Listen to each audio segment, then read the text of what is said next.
জাহান্নামকে হাজির করো। আল্লাহ জাল্লা শানুহু সূরাতুল ফজরের শেষ দিকে বলেছেন, ওয়াজিআ ইয়াওমাইযিন বিজাহান্নাম, সেদিন আমি রব জাহান্নামকে বান্দা বান্দীদের উপরে হাজির করব। সেই দিন বান্দাদের হালত আজকের বান্দাদের মতো না। প্রত্যেকটা বান্দা নিজের উপরে আফসোস করে করে বলবে।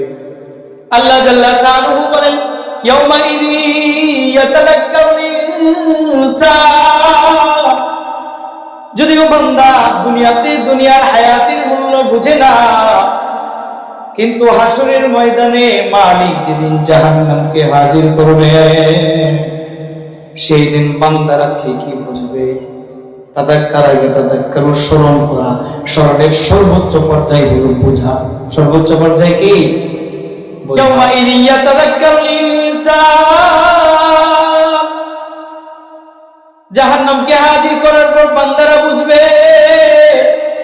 বান্দারা দুনিয়ার হায়াতের ব্যাপারে হায়াতকে স্মরণ করবে, কিন্তু মালিক আমার হায়াতের শেষাংশে ডাক দিয়া বলে, ওয়া আন্না লাহুদ যিকরা, কিন্তু সেই দিনের দুনিয়ার জিন্দেগীর হায়াতের মূল্য বুঝতে বান্দার কোনো লাভ হবে না।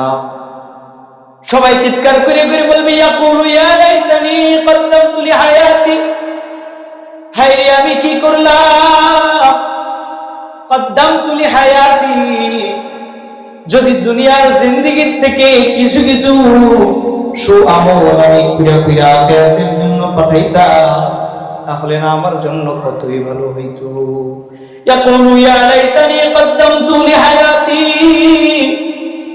যদি আজকের হাসরের বিচার দিবসের জন্য দুনিয়া থেকে আমি কিছু কিছু আমল পাঠিয়ে দিতাম, এই হালত জাহান্নামী হালত আজকে আমার হইতো না।